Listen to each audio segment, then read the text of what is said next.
Welcome to इन्फॉर्मेट्स। तो last lecture में हमने देखा था चैप्टर नंबर 1 जो कि हमारा रिलेशन चल रहा है उसकी एक्सरसाइज 1B। आज हम देखेंगे चैप्टर 1 की एक्सरसाइज 1C। अब एक्सरसाइज को स्टार्ट करने के पहले हम सबसे पहले एक रिलेशन देख लेते हैं जिसका नाम है इक्विवेलेंस रिलेशन, जिसका यूज हमें पूरी एक्सरसाइज में लगेगा। तो इक्विवेलेंस रिलेशन होता क्या है? अब इक्विवेलेंस रिलेशन एक ऐसा रिलेशन जो रिफ्लेक्सिव भी होगा, सिमेट्री भी होगा और तो और ट्रांजिटिव भी होगा। मतलब एक ऐसा रिलेशन जो कि तीनों है, रिफ्लेक्सिव भी है, सिमेट्रिक भी है और ट्रांजिटिव भी है। अब इन तीनों रिलेशंस के बारे में हम लास्ट लेक्चर में डिस्कस कर चुके हैं। अगर आपने वो वीडियो नहीं देखी हो तो उसकी लिंक हमने डिस्क्रिप्शन बॉक्स में दे दी है, तो पहले प्लीज उसे जाकर जरूर देखें। तो ऐसा रिलेशन जो कि रिफ्लेक्सिव भी होगा, सिमेट्रिक भी होगा, ट्रांजिटिव होगा, मतलब ये जो तीनों रिलेशन होंगे मतलब फाइनली हमारा क्या हो जाएगा, वो एक इक्विवेलेंस रिलेशन हो जाएगा। तो हमारी एक्सरसाइज 1C इसी पर पूरी बेस्ड रहेगी। तो हम एक एक करके इनके क्वेश्चंस देख लेते हैं। फर्स्ट क्वेश्चन है हमारे पास, show that relation is equal to in sets is an equivalence relation. मतलब हमें क्या शो करना है, एक ऐसा रिलेशन जो कि कैसा है, एक सेट है जो कि अपने आप में इक्वल है। मतलब एक ऐसा सेट जो खुद से ही इक्वल है। मतलब कोई सेट S ले लिया तो वो अपने आप में ही इक्वल है, मतलब वो S किसके इक्वल है, S के ही इक्वल है। इज एन इक्विवेलेंस रिलेशन, वो एक इक्विवेलेंस रिलेशन है, ये शो करना हमें। अब इक्विवेलेंस रिलेशन क्या होगा, हमने थोड़ी देर पहले देखा, ऐसा रिलेशन जो कि रिफ्लेक्सिव, सिमेट्रिक और ट्रांजिटिव तीनों ही होगा, वो क्या होगा, हमारा इक्विवेलेंस रिलेशन। तो हम एक एक करके तीनों कंडीशन को सेटिस्फाई करवा लेते हैं। उसके पहले हमें क्वेश्चन में सेट गिवन नहीं है, तो हमने क्या करा, let A be a set of set. मतलब एक ए सेट मान लिया, वो जो सेट है उस सेट के क्या है, अपने आप में इक्वल है, मतलब उसी सेट का सेट मान लिया हमने। And is defined by relation R is equal to, और उसे हमने क्या कर दिया, उस रिलेशन के अंदर डिफाइन कर दिया। अब सबसे पहले हम प्रूफ कर रहे हैं रिफ्लेक्सिव रिलेशन। तो रिफ्लेक्सिव रिलेशन क्या होता है, लास्ट लेक्चर में हमने देखा था कि रिफ्लेक्सिव क्या होता है, ए कोमा ए, मतलब जो ऑर्डर पेयर है उसके दोनों एलिमेंट आपस में क्या होंगे, सेम होंगे। अब यहां पर देखें हम कि जो हमारे पास S है, मतलब जो हमारा सेट था वो क्या है, अपने आप में ही इक्वल है। S is equal to itself, मतलब जो सेट था हमारा वो अपने आप में ही क्या है, इज इक्वल टू है, मतलब सेट क्या है, अपने आप में ही क्या, खुद से ही बराबर में है। अब S बराबर S हम लिख सकते हैं और वो किसको बिलोंग करेगा, हमारे सेट को। तो ये तो हमारी कंडीशन होगी। अब हम क्या निकाले, इसकी ऑर्डर पेयर बनाए। तो ऑर्डर पेयर जो रिफ्लेक्सिव की बनेगी वो क्या हो जाएगी, S, S। अगेन देखो S बराबर S है, तो ऑर्डर पेयर क्या हो जाएगी, S, S। और ये किसको बिलोंग करेगी, हमारे इस रिलेशन को, क्योंकि इस रिलेशन को हमने डिफाइन किसमें करा है, सेट में। तो ये रिलेशन था हमारे सेट का। अब फाइनली हमारे पास मिल चुका है कि रिफ्लेक्सिव की कंडीशन क्या होती है, A, A, मतलब ऑर्डर पेयर के दोनों ही एलिमेंट क्या है, सेम है। तो ये कंडीशन क्या हो जाएगी, फॉलो हो जाएगी। Therefore R is reflexive।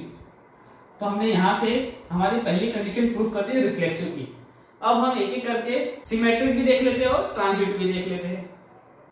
तो नेक्स्ट है हमारे पास में सिमेट्रिक। अब हमारे पास सेट कौन सा है, इज इक्वल टू है। तो सिमेट्रिक की कंडीशन क्या होती है हमारे पास, अगर मेरे पास ए बी है तो बी ए होना जरूरी है। तो यहां पर मैं एक सेट लू कि if S equal to T, ये जो हमारा सेट है किसी दूसरे सेट के इक्वल है, तो T बराबर भी क्या होना चाहिए, मेरे पास S होना चाहिए, यही कंडीशन है। अगर मेरे पास A भी है तो B A होना जरूरी है, मतलब S बराबर T है तो T बराबर भी S होना चाहिए। और तो और ये दोनों ही किसको बिलोंग करेंगे, हमारे सेट को भी बिलोंग करेंगे। अब यहाँ पर देखें हम, S बराबर T है, T बराबर S है। अगर इसे मैं ऑर्डर करके फॉर्म में लिखूं तो ये S, T हो जाएगा, जो कि हमारे किसको, रिलेशन को बिलोंग करेगा, इस रिलेशन को, जो कि क्या था, इज इक्वल टू रिलेशन था इस सेट का। अब यहाँ पर देखें हम कि T बराबर S क्या होगा, ये भी किसको बिलोंग करेगा, हमारे रिलेशन को ही बिलोंग करेगा। तो यहाँ पर देखिए A B है और B A है, दोनों ही क्या है, आपस में बराबर है। क्यों, क्योंकि इज इक्वल टू सेट है, मतलब ये इसके बराबर है, ये इसके बराबर है। A B है तो B A है, मतलब कंडीशन फॉलो हो गई। तो यहाँ पर हम लिख सकते हैं therefore R is also symmetric। तो इस तरीके से ये रिलेशन सिमेट्रिक भी होगा। थर्ड है हमारे पास में ट्रांजिटिव रिलेशन। अब ट्रांजिटिव रिलेशन क्या होता है, अगर हमारे पास ऑर्डर पेयर में ए बी है और वो किसके इक्वल है, बी सी के, तो हमारे पास फाइनली क्या होना चाहिए, ए सी होना जरूरी है। तो हम एक मान लेते हैं सेट इफ एस बराबर टी, एस टी के इक्वल है एंड टी किसके इक्वल है, बी के, तो क्या होना जरूरी है, देन एस बराबर वी होना जरूरी है। कब, व्हेन ये जो तीनों के तीनों हमारे सेट है एस टी और वी, ये किसको फॉलो करने चाहिए, मतलब S T V belongs to क्या होने, हमारे ए सेट को बिलोंग करने चाहिए। तो यहां पर हम देखें कि जो हमारा एस कोमा टी था वो हमारे रिलेशन को बिलोंग कर रहा है और टी कोमा वी भी क्या कर रहा है, हमारे रिलेशन को बिलोंग कर रहा है। दैट इज एस और टी रिलेशन को बिलोंग कर रहा है, टी और वी भी रिलेशन को बिलोंग कर रहा है, तो हम बोल सकते हैं कि एस और वी भी क्या होगा, रिलेशन को बिलोंग करेगा। तो एस और वी भी हमारे रिलेशन को बिलोंग करेगा, मतलब ए बी है बी सी है, तो ए सी मिल गया हमें। तो हम बोल सकते हैं कि जो हमारे रिलेशन था, मतलब आर इज ट्रांजिटिव, तो ये हमारा रिलेशन भी क्या हो जाएगा, ट्रांजिटिव रिलेशन हो जाएगा। तो हमने रिफ्लेक्सिव, सिमेट्रिक और ट्रांजिटिव तीनों रिलेशन प्रूफ कर दिए हैं। तो एंड में हम बोल सकते हैं कि finally relation is equal to in set is an equivalence relation, मतलब ये तीनों रिलेशन फॉलो हो गए तो रिलेशन कैसा हो जाएगा, हमारा इक्विवेलेंस रिलेशन। नेक्स्ट क्वेश्चन है हमारे पास, एक हमारे पास सेट है आई, वो आई सेट कैसा है, सेट ऑफ इंटीजर्स है जिसमें कि सारे के सारे इंटीजर्स है। अब हमें पता है इंटीजर्स क्या होते हैं, माइनस इंफिनिटी से इंफिनिटी तक सारे नंबर्स क्या होते हैं, हमारे इंटीजर्स होते हैं। अब x, y belongs to r, x और y हमारे दोनों ही रिलेशन को बिलोंग करने चाहिए। और तो कंडीशन क्या देती है हमारे पास कि x minus Y is an even integer, मतलब x और y को जब भी हम माइनस करेंगे तो हमारे पास क्या बचना चाहिए, इवन इंटीजर होना चाहिए। तो हमें प्रूफ करना है show relation is an equivalence relation, हमें उस रिलेशन को इक्विवेलेंस प्रूफ करना है। तो अगेन हम तीनों कंडीशन सेटिस्फाई करवा देते हैं, रिफ्लेक्सिव, ट्रांजिटिव और सिमेट्रिक की। तो एक एक करके ले लेते हैं। पहली हम लेते हैं रिफ्लेक्सिव की। अब रिफ्लेक्सिव के लिए हमें कंडीशन पता है पहले से ही कि रिफ्लेक्सिव के लिए क्या होती है कंडीशन, हमारे ऑर्डर पेयर के दोनों ही एलिमेंट कैसे होते हैं, सेम होते हैं। मतलब यहां देखें ये x, y था, तो अगर मैं x, x ले लूं जो कि हमारे क्या रिलेशन को बिलोंग करेगी, बिल्कुल करेगी। For all x belongs to i, मतलब जितना भी x है वो क्या है, इंटीजर है हमारे। और इंटीजर में भी कौन से लाने हमारे पास में, अब इवन इंटीजर। अब एक कंडीशन मान के देख लेते हैं हम, अगर मैं x को 2 मानूं तो मेरे पास कंडीशन क्या है, x माइनस वाई, मतलब x और y था तो y भी किसके इक्वल है, x के। अब रिफ्लेक्सिव में क्या होता है, दोनों ही ऑर्डर पेयर के एलिमेंट क्या होते हैं, सेम होते हैं। अब हमारे पास कंडीशन क्या है, x minus Y is an even integer, तो हमारे पास x और y तो क्या होगा, दोनों इक्वल हो गए। तो हम यहाँ से देख सकते हैं कि अगर मैं x को x ही रहने दूं और y को भी क्या लूंगा, x लूंगा, तो x माइनस x वो क्या हो जाएगा मेरे पास 0, और 0 एक क्या हो सकता है, हमारा इवन इंटीजर बिल्कुल हो सकता है, तो ये इवन इंटीजर हो जाएगा। सेम अगर मैं कुछ भी नंबर लो इंटीजर में, जैसे 2 ले लिया तो 2 माइनस 2 0 हो जाएगा, अगेन 4 लियो तो 4 माइनस 4 0 हो जाएगा, मतलब ऑलवेज मेरी कंडीशन क्या हो जाएगी, फॉलो हो जाएगी। तो हम यहाँ पर बोल सकते हैं कि देयरफॉर R इज रिफ्लेक्सिव, मतलब जो मेरा रिलेशन है वो क्या हो जाएगा, रिफ्लेक्सिव हो जाएगा। अब सेकंड हम सिमेट्रिक के बारे में देख लेते हैं। तो सिमेट्रिक रिलेशन में हमें कंडीशन पता है सिमेट्रिक की कि अगर हमारे पास ए बी है तो बी ए होना जरूरी है। यहाँ पर हमारे पास x, y है, मतलब x और y हमारे रिलेशन को बिलोंग करेंगे, तो फिर क्या होना चाहिए, y, x भी इसी रिलेशन को बिलोंग करना चाहिए। और तो और यहाँ पर हम बोल सकते हैं कि जो x और y था ये किसको बिलोंग करेंगे, हमारे इंटीजर को भी बिलोंग करेंगे, क्योंकि हमें इवन इंटीजर चाहिए। अब अगर if x minus Y is an even integer, अगर x माइनस वाई हमारे पास इवन इंटीजर है तो हम बोल सकते हैं कि y माइनस एक्स भी इवन इंटीजर होगा। कैसे, अगर y माइनस एक्स लिखे और इन दोनों में से मैं माइनस को कॉमन ले लूं तो ये क्या हो जाएगा, x माइनस वाई ही तो हो जाएगा। अब भले इंटीजर माइनस में आ रहा है तो क्या होगा, इंटीजर तो नेगेटिव में भी होते हैं, तो अगर हम माइनस भी ले ले तो ये कितना होगा, x माइनस वाई। अगर हम देख ले, अगर मैं x को 4 रखूं, y को 2 रखूं तो 4 माइनस 2 तो माइनस का 2 आएगा, बट माइनस का 2 भी तो क्या है, इंटीजर ही है। तो हम बोल सकते हैं कि y minus X is equal to minus of x minus Y is also an even integer.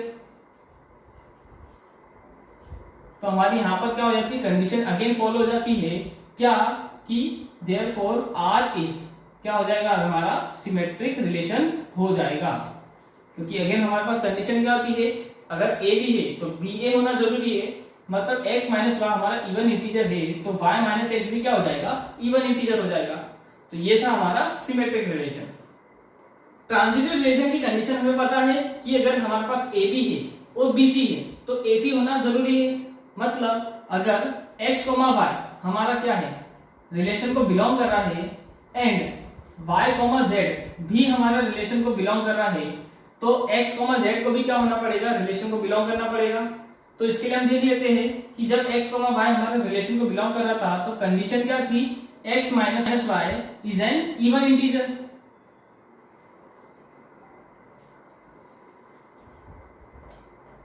अब x y जब हमारा रिलेशन को बिलोंग कर रहा था तो x minus Y is an even integer.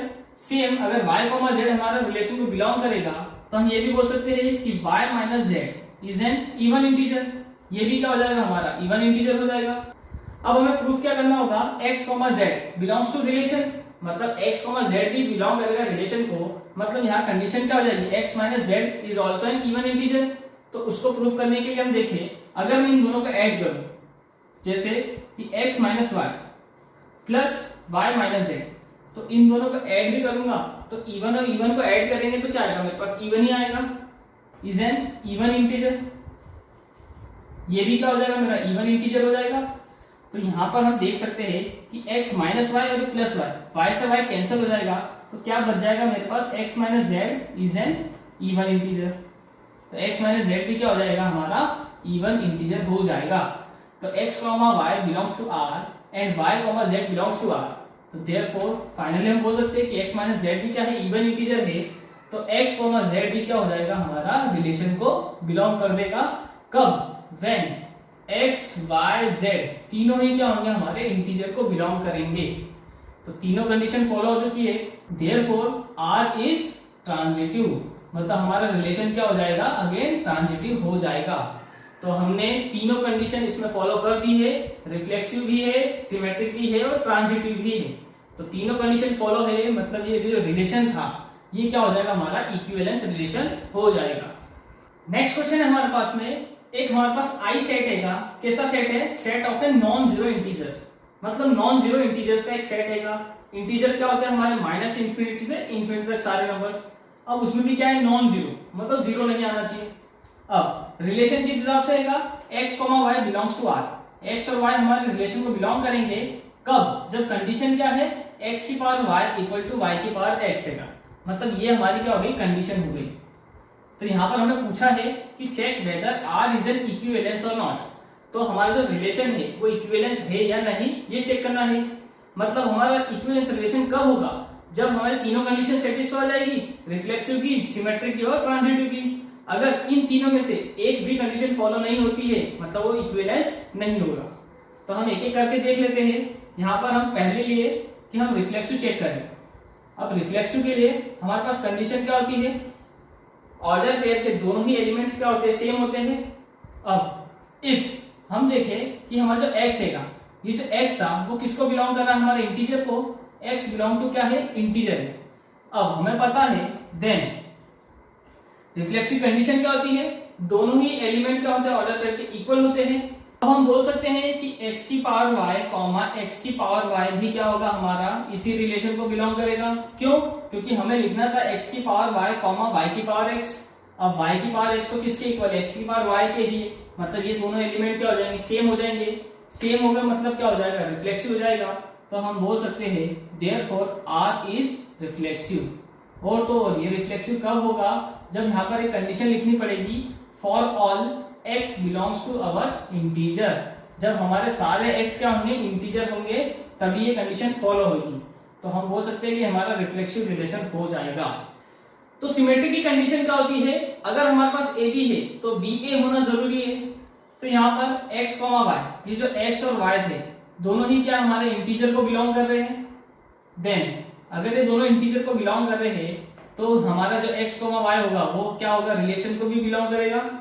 किस हिसाब से, सच दैट ये दोनों तो बिलोंग करेंगे ही करेंगे, x y belongs to relation r, और तो और y x भी क्या हो जाएगा, हमारा रिलेशन को बिलोंग कर देगा। क्यों, क्योंकि अगेन x की पावर y बराबर y की पावर x है। अगर मैं x की जगह x की पावर y लिखूं तो यहाँ पर मुझे y की जगह पे क्या लिखना पड़ेगा, x की पावर y ही लिखना पड़ेगा। मतलब x, y अगर रिलेशन को बिलोंग कर रहा है तो y, x भी क्या हो जाएगा, हमारा रिलेशन को बिलोंग कर जाएगा। तो फाइनली हम बोल सकते हैं कि अगर की पावर y बराबर y की पावर x था तो ये किसके इक्वल हो जाएगा, y की पावर x बराबर x की पावर y। और तो यहाँ पर हमारा जो x और y होगा वो दोनों ही किसको बिलोंग करेंगे, इंटीजर को बिलोंग करेंगे। तो हम बोल सकते हैं therefore R is symmetric. Symmetric की कंडीशन भी क्या होगी यहाँ पर फॉलो हो गई। मतलब हमारे पास A भी था तो B A भी मिल गया, मतलब A भी है तो B भी A है। तो ये था हमारा सिमेट्रिक रिलेशन। ट्रांजिटिव रिलेशन की भी हमें कंडीशन पता है कि अगर हमारे पास AB है और BC है तो AC होना जरूरी है। तो यहाँ पर अगर मेरे पास x y है जो कि हमारे इंटीजर को बिलोंग कर रहा है एंड y z है वो भी क्या हो रहा है, इंटीजर को बिलोंग कर रहा है, सच दैट किस हिसाब से कि जब मेरे पास x, y भी क्या हो जाएगा, रिलेशन को बिलोंग करेगा और y, z भी क्या करेगा, रिलेशन को बिलोंग करेगा, तब हम बोल सकते हैं कि x, z भी क्या होगा, हमारे रिलेशन को बिलोंग करेगा। अब हम देखिए x, y जब रिलेशन को बिलोंग कर रहा है, जब कंडीशन क्या है, x की पावर y बराबर y की पावर x। जब मेरा y, z belongs to r होगा तब मेरी कंडीशन क्या हो जाएगी, सेम इसी कंडीशन में फॉलो करें तो y की पावर z बराबर z की पावर y। जैसे यहाँ x y था तो y x है, y z है तो z y हो जाएगा। अब इन दोनों में से मैं एक कंडीशन को अगर लूं, जैसे ये वाली कंडीशन ली और इस कंडीशन में मैंने क्या कर दिया, दोनों ही तरफ में पावर में क्या कर दिया, z का मल्टीप्लाई कर दिया। तो ये कुछ इस हिसाब से हो जाएगी, x की पावर y और z का मल्टीप्लाई कर दिया, y की पावर x और ये भी क्या कर दिया, z का मल्टीप्लाई कर दिया। अब इस z को अंदर ले लेता हूँ, y को बाहर ले लेता हूँ, सेम इस z को अंदर ले लेते हैं और x को बाहर ले लेते हैं। तो ये कुछ इस हिसाब से दिखेगा, x की पावर z और ये y हो जाएगा, y की पावर z और ये x हो जाएगा। अब हमने देखा कि y की पावर z किसके इक्वल है, z की पावर y के। तो मैं इस y की पावर z की जो वैल्यू है यहाँ पुट कर सकता हूँ। तो मेरे पास क्या कंडीशन है, x की पावर z और इंटू में y बराबर y की पावर z की जगह z की पावर y लिख देते हैं यहाँ पे। तो ये z की पावर y हो जाएगा और इसकी भी पावर क्या चलती है हमारी x। अगेन हम क्या कर देते हैं, इस x को अंदर लेके इस y को बाहर ले लेते हैं। तो ये x की पावर z है, यहाँ y आ जाएगा, ये z x अंदर आ जाएगा और y को हमने ले लिया बाहर, तो ये y से y कैंसिल हो जाएगा। तो फाइनली x की पावर z बराबर z की पावर x। तो अगर मेरे पास जब कंडीशन x, y थी तब x की पावर y बराबर y की पावर x था, तब अब हमारे पास x की पावर z बराबर z की पावर x है। तो यहाँ से भी कंडीशन क्या हो जाएगी, x, z भी क्या हो जाएगा, हमारा रिलेशन को बिलोंग कर जाएगा। तो रिलेशन को बिलोंग कर जाएगा मतलब फाइनली जो ये हमारा रिलेशन हो जाएगा वो क्या हो जाएगा, ट्रांजिटिव रिलेशन हो जाएगा। तो इस हिसाब से हमारे पास रिफ्लेक्सिव भी है, ट्रांजिटिव भी है और सिमेट्रिक भी है, तीनों रिलेशन है। तो ये जो रिलेशन था हमारा वो क्या हो जाएगा, इक्विवेलेंस रिलेशन हो जाएगा। तो ये था आज हमारा एक्सरसाइज 1C जो कि चैप्टर नंबर 1 रिलेशन के अंदर था। तो होप सो आपको वीडियो अच्छे से समझ में आ चुका होगा, आपको वीडियो बहुत ही अच्छी लगी होगी। तो अगर आपको वीडियो अच्छे से समझ में आ चुका हो तो प्लीज एक बार वीडियो को लाइक कर दीजिएगा और जितना हो सके इस वीडियो को जितना आपके फ्रेंड से शेयर कर सको आप उतना शेयर कर सकते हो। तो मिलते हैं नेक्स्ट वीडियो में नए चैप्टर के साथ में, तब तक के लिए थैंक यू।